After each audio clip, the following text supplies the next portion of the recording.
perfil del gobierno, en fin. Buenas tardes, Rosario Espinal. Buenas tardes. Rosario, se acabaron vamos a comenzar esta entrevista de una manera inusual. ¿Qué usted cree del nombramiento de su hermano como consultor jurídico del Poder Ejecutivo? No tengo opinión sobre eso. Qué abusador. Hay una persona que dijo, Rosario no lo felicitó ayer en la cadena del 9 de SN. Ni por Twitter, por ningún sitio. Yo no tengo Twitter. Pero usted lo llamó, sí, le dijo, porque ni modo, ¿verdad? Claro. Su hermano, ajá. Y lo merece el puesto. Sí, y estudió no tengo. sus logros académicos. El gobierno ha ganado un gran opinión, activo. No tiene opinión. Rosario. Pero bueno, puedo decir que como mi hermano es una persona en la que yo confío que hará el mejor trabajo posible para beneficio de este país. Con eso es suficiente, es importante.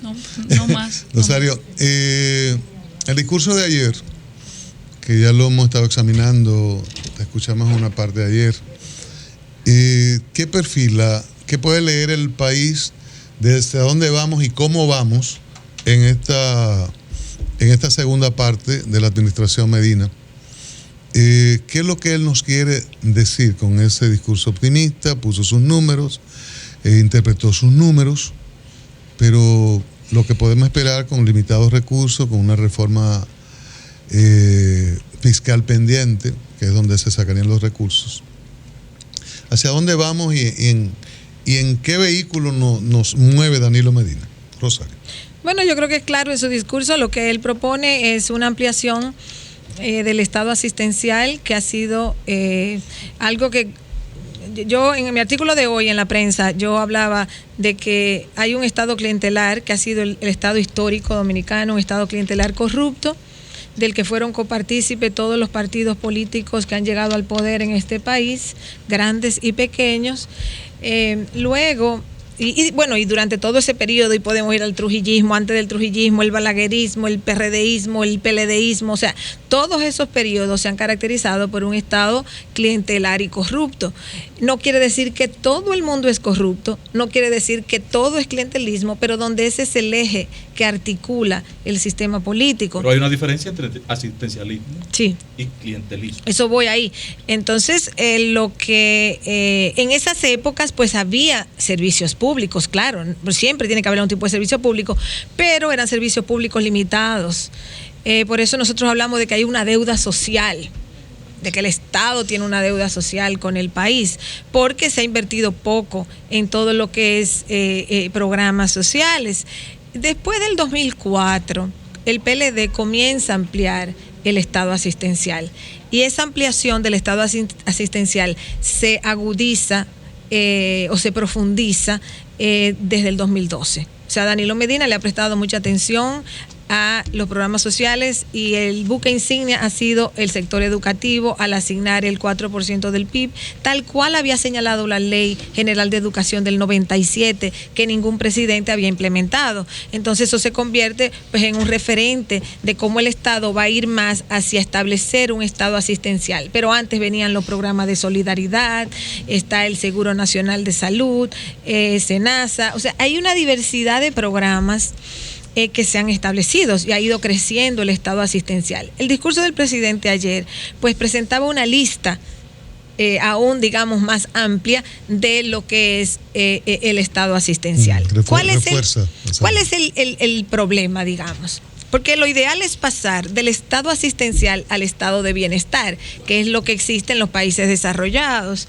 Bueno, el problema está en que es muy difícil consolidar el Estado asistencial, y es imposible llegar al estado de bienestar si no se desmonta el Estado clientelar corrupto, porque el costo es muy alto de hacer todo eso. Entonces hay que hacer el Estado más eficiente, más económico, más ágil, más productivo, para que realmente el Estado pueda ofrecer todos esos servicios a la población sin que sea un altísimo costo. Y se podría decir por lo mismo que solo una gran crisis daría paso a ese cambio, una gran crisis nacional? No necesariamente. Pacíficamente hay alguna posibilidad de hacerlo. No. Una gran crisis produce otras cosas, pero una gran crisis no es. Una gran crisis, de hecho, retrocede. Okay. Porque si aquí se presenta una crisis económica, por ejemplo, se desmantela o por lo menos se recorta sustancialmente la inversión social. La inversión social sufre muchísimo. Que la asistencia no es mala.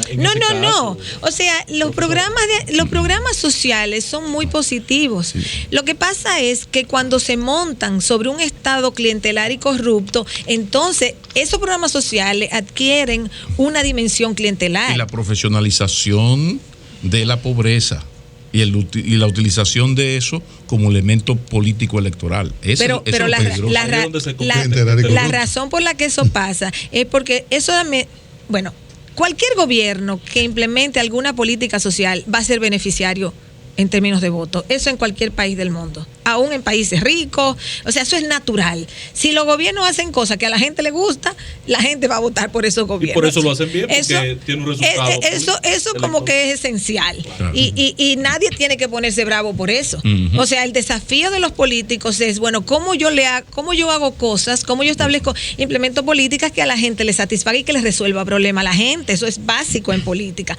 Ahora bien, viéndolo la situación a un nivel macro, vamos a decir, el desafío que hay aquí es que para realmente ampliar esos programas sociales y hacerlo de manera viable económicamente, uh-huh, hay que hacer los programas sociales más eficaces, hay que hacer el Estado más eficaz, más austero, más ágil.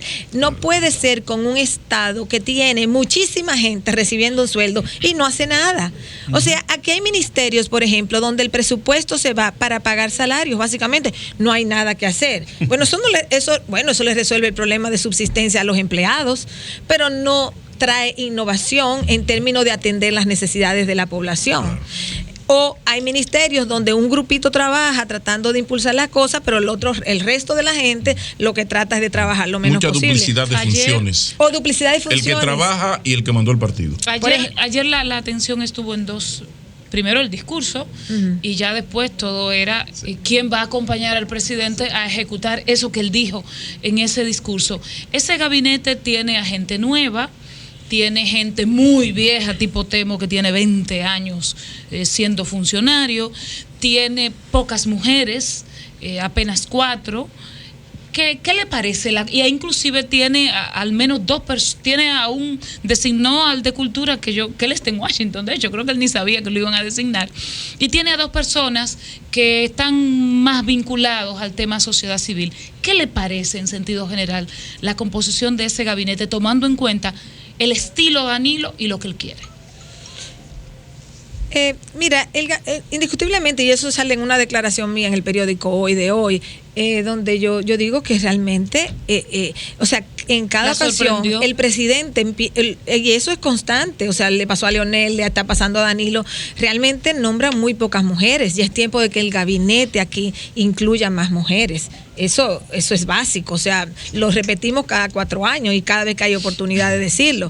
O sea, es una cuestión de que incluso proporcionalmente hablando, más mujeres que hombres votan por el PLD. Uh-huh.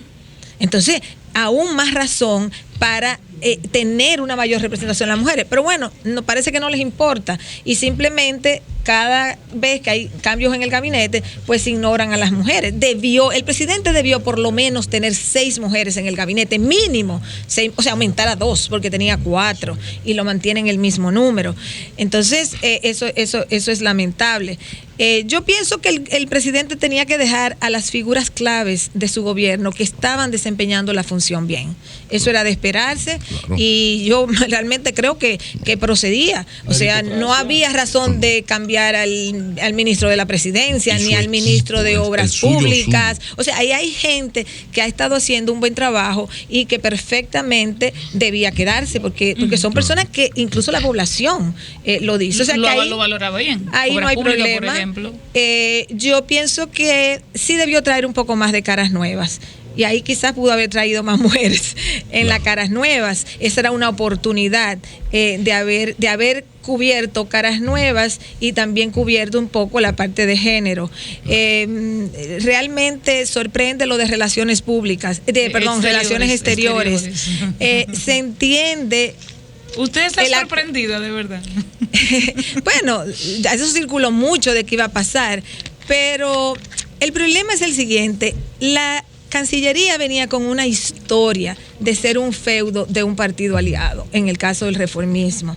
Entonces, finalmente se logra llevar una persona que supuestamente iba a desentar esa Cancillería, se iba a hacer la más eficiente, se iba a sacar al que no se necesitaba, etcétera.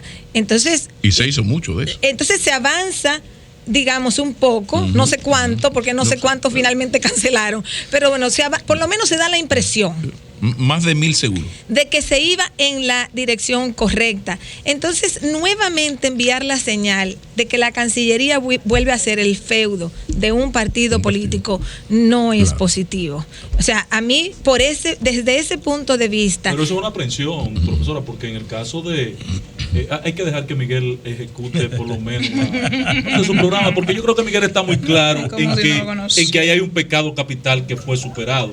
Porque no es tampoco tan estúpido como para no entender lo que allí estaba pasando. No, lo que yo y que si él procura tener imagen, que es lo que busca, sabe que retroceder allí sería mortal para él. Bueno, ojalá que lo haga excelente. No estoy diciendo que él necesariamente lo va a hacer mal. Claro. Yo no sé cómo lo va a hacer. Estoy diciendo que con el precedente que hay de que la Cancillería era un feudo del Partido Reformista porque era un aliado, entonces lo que se caminó hacia adelante, la reacción es, pero bueno, volvemos a llevar la Cancillería ahora al punto en que se va a presentar el mismo problema. Pero además, yo ahorita en mi comentario hablaba de lo que significa la presión de un partido que tiene 8 años en la oposición. O sea, estamos hablando de 8 años. Desde el 4. 12.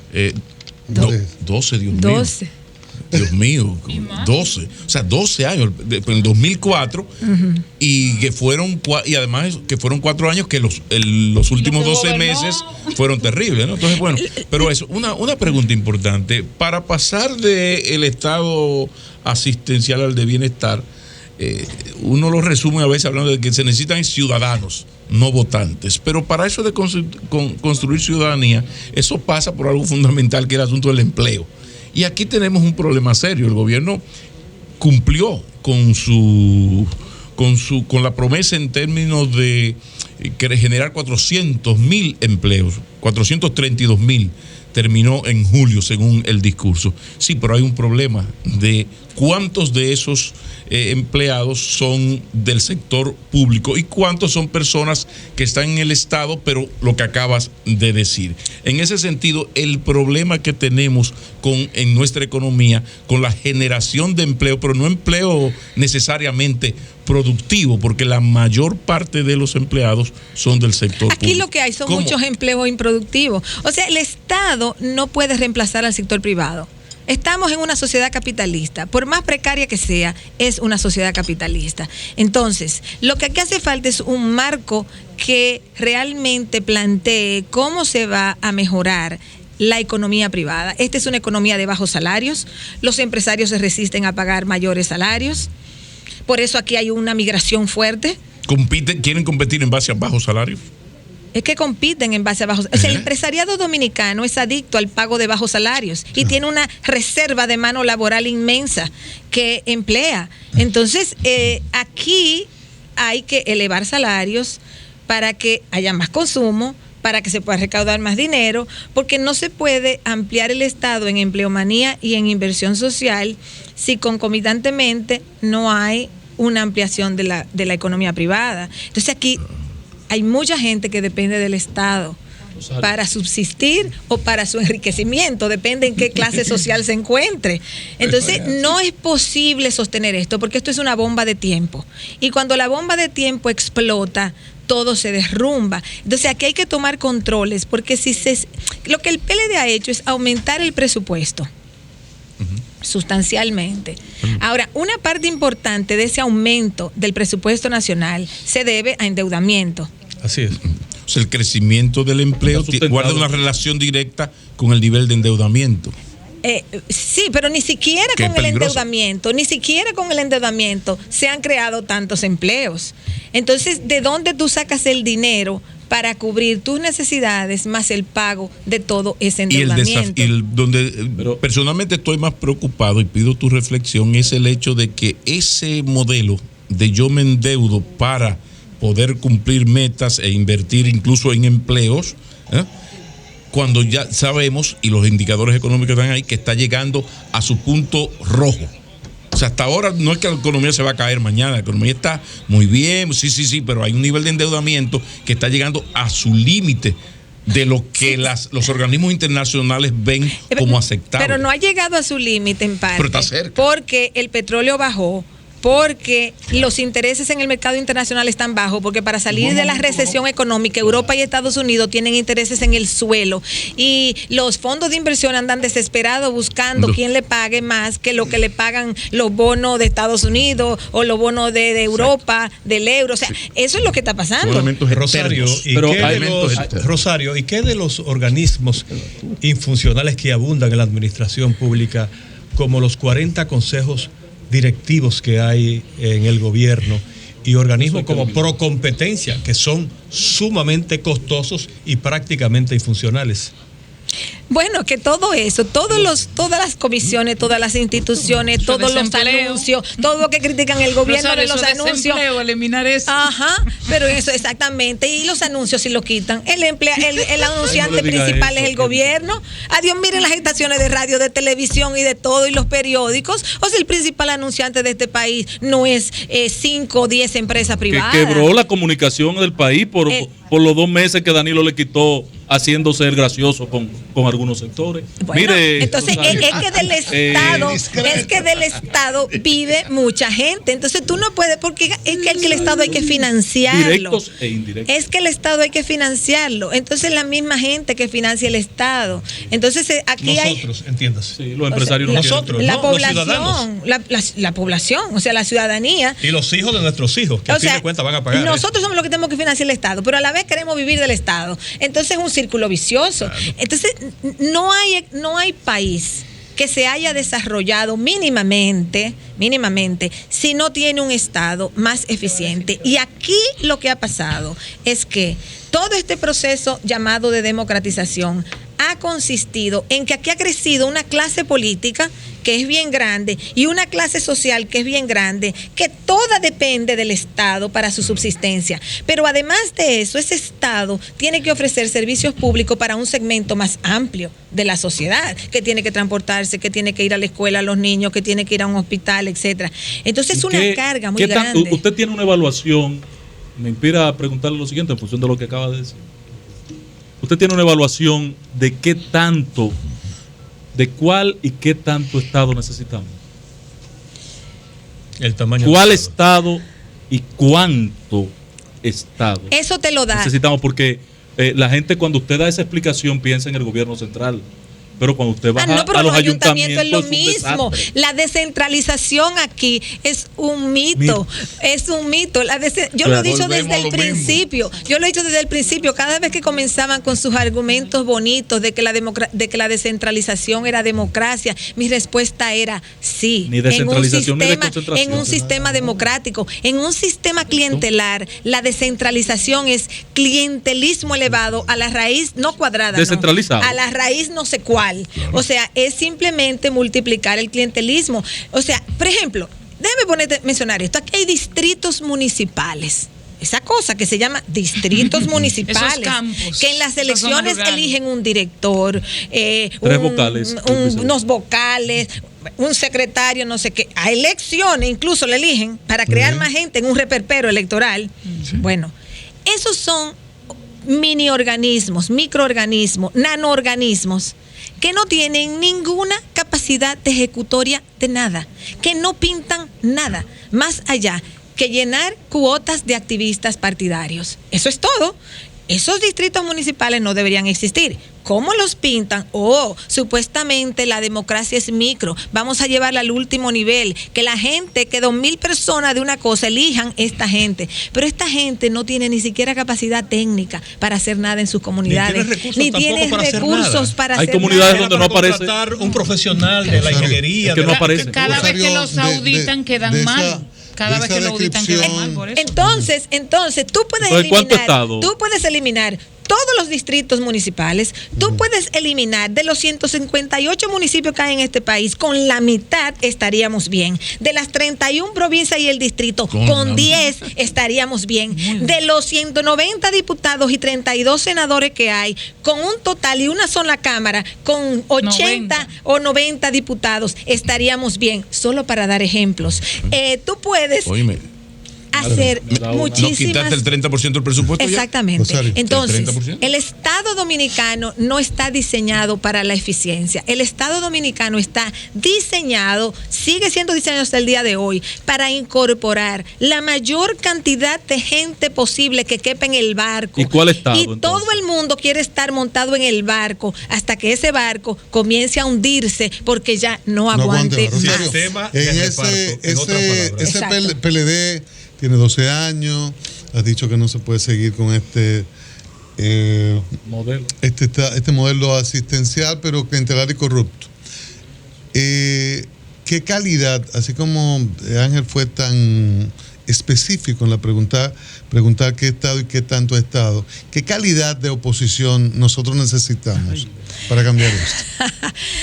Lo que pasa es que la oposición es lo mismo que el gobierno. Ándale. Yo creo que con una diferencia, O sea, el gobierno ha sido más inteligente en administrando el gobierno, y por eso está en el gobierno y por eso los otros están en la oposición, pero la oposición aspira a llegar al gobierno, porque es que no somos desconocidos. No es como que aquí hemos llegado del planeta Marte, llegaron del planeta Marte un grupo de personas. Todo el mundo sabe aquí quién es la oposición, y todo el mundo sabe aquí quién es el gobierno, y todo el mundo sabe aquí que oposición y gobierno han vivido del Estado dominicano y cogobiernan. Cogobiernan. Es tal. Revisen nóminas y negocios. Que el PLD fue con una coalición de 15 partidos, ¿verdad? De los 27 partidos con reconocimiento legal en la Junta, ¿verdad? 15 fueron en la coalición, ¿verdad? De los que fueron en la oposición, 5 fueron en otro paquete. 5 fueron en otro paquete, ¿verdad? Y que han gobernado en el pasado, porque el PRD ha gobernado, el reformista ha gobernado. Bueno, el reformista estaba una declaración de Quique aquí interesante. El reformismo estaba en el PLD hasta que vio que el vagón iba tan lleno y que el vagón del PRM iba ya vacío, que dijeron, bueno, vamos a montarnos en el vagón del PRM para sacar alcaldes y algunas diputaciones y algunas senadurías, y se montaron en el vagón del PRM, pero simplemente para tratar de sacar mayores posiciones electas. Fue su único objetivo. Doña Rosario, un paréntesis, solo para dar una información, porque es que estamos con Río. Luisito Pie, que ya dijimos que avanzó a la semifinal. El combate decisivo es exactamente ahora, está empezando a las 4:45 de la tarde, hora dominicana, que es 5:45 hora de Río. Él avanzó a semifinal, no tiene la medalla asegurada. No. Si gana ahora, asegura bronce. Héctor Gómez, tiene 2 grandes cronistas. José la Gómez. Próxima ronda. Saludos a José y a Héctor. Repito, Luisito Pie tiene que ganar ahora. Pasa a semifinal. El combate es en este momento, 4:45 hora dominicana. Si supera este combate, sería medalla a un segundo, que sería a las 9:15, y sí aseguraría bronce. Volvemos al combate político. Sí. Rosario Espinal. Rosario, adelante. Yo quería hacerle una pregunta en el mismo orden de lo que plantea. Pero para terminar lo que estaba hablando cuando hizo el anuncio, si ustedes se fijan en los partidos que fueron a las elecciones, lo que eran 8 candidaturas presidenciales que llevaban partidos, ¿verdad? Si ustedes se fijan en ellas, de esas 7, digamos, creo que eran 4 que habían salido también de la alianza del PLD, la Fuerza Nacional Progresista, la APD, el PUN, el PQDC, o sea, excepto Guillermo.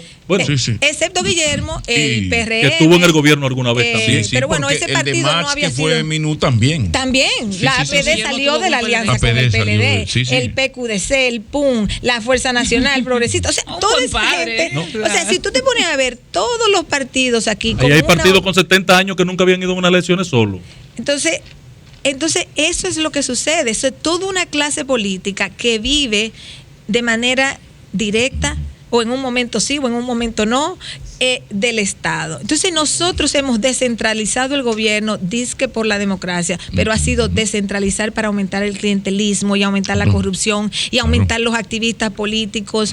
Entonces, así pero ya no ser puede. regidor es una profesión. O sea, aquí nosotros necesitamos, antes era una colaboración nosotros con tu necesitamos más gente estudiando, haciéndose biólogos o químicos o ingenieros de sistema o no sé qué cosa. O sea, en vez de una proliferación de políticos. Ahora, Rosario, en ese punto, para coincidir con Cristian, a las elecciones fue a votar, de los 6 millones, de los 7 millones que debieron votar, fueron 4 millones y medio a votar, casi 5. 70%. ¿Cuál es entonces la credibilidad de nuestras instituciones políticas? Porque yo oigo y se repite y se repite la crisis partidarias del país, pero la gente fue a votar por nosotros. Sí, no, aquí no hay, hasta el día de hoy, aquí realmente no hay una crisis de partidos. Porque una crisis de partidos se produce cuando hay un colapso total, cuando la gente no va a votar, cuando la gente dice se van todos. Aquí no hay, en ese sentido, aquí hay partidos en crisis. Aquí hay partidos en crisis. Oye esa parte, Pablo. ¿Otra vez? Aquí hay partidos en crisis. Yo le preguntaba que no hay una crisis de partidos, sino partidos en crisis. Aquí hay partidos en crisis que lo han llevado. Eso, pero una crisis que es como eterna. Bueno, puede durar mucho. Se oye bonito, ¿eh? Bueno, no hay crisis de partidos. Hay partidos en crisis. O sea, no hay crisis del sistema de partidos. Es lo que le pregunto. Hay crisis en partidos. O sea, por ejemplo, el reformismo se dividió en 10 pedazos. Sí. Bueno, ya ese partido pasó una crisis y lo único que queda del reformismo son dirigentes hábiles que se colocan aquí o allí en función de sus Extraordinaria beneficios. definición. Son dirigentes indiscutiblemente muy hábiles para colocarse donde puedan captar parte del reparto. El PRD ya se dividió. Claro. Y de ahí salió el PRD por un lado, que colapsó. Está medio dividido porque hay dos liderazgos. Bueno, el PRD está dividido internamente y esa es una novela que vamos a ver desarrollarse ahora. ¿PRM? El PRM y el PRM. No, yo me referí al PRD. No, ahí no hay división. Eso que quedó del PRD. Bueno, lo que pasa es que Miguel Vargas lo va a tener controlado, pero ahí hay gente que quisiera enfrentar el liderazgo de Miguel Vargas, pero no van a tener fuerza. Sí, pero no tienen fuerza. El problema es el PRM porque los dos son fuertes. En el PRM hay 3. Ese fue un partido creado al vapor para ir a elecciones. Sí. Entonces es un partido que tiene que resolver todos los problemas fundamentales que tiene que resolver un partido. Y encima para estructurarse. de eso, mira, es una lista. Yo el primer artículo que escribí después de las elecciones se lo dediqué al PRM. Pero ellos no hacen caso, porque entonces de una vez dicen que yo estoy atacándolo y yo lo estoy ayudando. Y entonces me dicen que yo lo estoy atacando. Pero yo lo escribí. Oíste, Luis. Porque realmente, porque yo lo hago desde un punto de vista, yo hago crítica política y crítica social, entonces tienen que saber que ese es un estilo específico. Claro. Pero realmente, si ellos leyeran con detenimiento, vieran que lo que yo les dije es para 5 ayudarlos. cosas, por ejemplo. O sea, el PRM tiene una que articularse internamente. O sea, tiene que articularse. Por eso no quiere ley de partidos. Estructurarse. Tiene que estructurarse, articularse. Claro que la quiere. Tiene que resolver el problema del liderazgo. Un partido, o sea, ahí está Hipólito por un sitio, ahí está Luis por el otro, no se sabe a dónde van a colocar esas dos figuras. Por otro sitio. Y esos dos que tienen la posición institucional haciendo declaraciones y no se sabe a qué lado responden cuando hacen sus declaraciones o toman sus medidas. Entonces ellos tienen que articularse. Un partido necesita forjar, un partido que quiere crecer, necesita forjar un liderazgo, necesita un líder. El PRM necesita resolver quién va a ser el líder de ese partido, no en el sentido de quién va a ser el presidente, no solamente en ese sentido, sino quién va a llevar la fuerza política de ese partido. Pero se está definiendo, Rosario, eso. Pero un consejo, óyela, por favor, escúchala, copia y toma lo que sea positivo. Eso no se establece por decreto, eso es un proceso. Compañero, escuche. No tienes bolígrafo, te presto el mío. Claro. Bueno, para que tomes estoy diciendo notas. los retos que tiene hacia adelante. Es Rosario. Muy temprano para resolver eso. Estoy diciendo retos que tiene hacia adelante. Claro. Con un agravante. Tiene el reto de articular una oposición congresional. O sea, una oposición donde con agenda, una oposición proactiva, con agenda, con propuestas, con diferenciación del gobierno, con principios políticos, no que si voto por aquí, voto por allá en una incoherencia, no. O sea, porque usted vota así, porque usted vota así, qué usted dice, cómo usted critica tal postura del gobierno. Lo o sea, hay algo por verse también, es que, fíjate, si tú dices los otros partidos, el PLD, hay un comité político anquiloso, sí, pero en algún momento ha habido primarias. El PRM, todo el mundo es fruto de una conversación. Los presidentes en función, el presidente, el secretario general, esos se pusieron de acuerdo. Nunca ha habido una... Y va a generar una crisis. Pero no importa, porque eso es que fue un partido creado al vapor para unas elecciones. Está bien, ellos tienen que resolver eso. Eso tienen que resolver eso. Pero otras cosas que tienen que hacer. Ellos tienen funcionarios electos, tienen alcaldes, tienen alcaldías y tienen alcaldías importantes. Pues ellos tienen un reto. Porque si no les va bien, la población los juzga. A ellos les conviene que les vaya bien en sus alcaldías, porque eso sería un referente de cómo ellos podrían gobernar desde la presidencia. Si en esas alcaldías fracasan, entonces la población va a decir, no vale la pena. El otro que proyecto en tampoco ello. Va a ser viable. Y lo fundamental, que es una sumatoria de todos, necesita gestar credibilidad en la sociedad. La gente tiene que creer en esa apuesta, en esa oferta. Eso es fundamental para la oposición. La oposición tiene que verlo así, que entenderlo así y que trabajar en ese camino. No es que van a solucionar sus problemas en un mes, ni en 2 meses, ni en 3, ni en 6. Pero ese es un camino. Rosario, muchísimas gracias. En el teléfono ahí. Rosario Espinal, politóloga, ha estado con nosotros, gracias como siempre, brillante. Inscríbame en su fan. Y hace las recomendaciones y da los consejos gratis, una consultoría. Exactamente. Que debe valer $100,000. Oíste, Luis José. Y se Doña Rosario, saque es Twitter. gratis, Saque se la Twitter, doy y doña se Rosario. queja. Ingrato. Twitter. Ingrato. Cambio para Mauricio. Twitter, doña Rosario, por estar mal.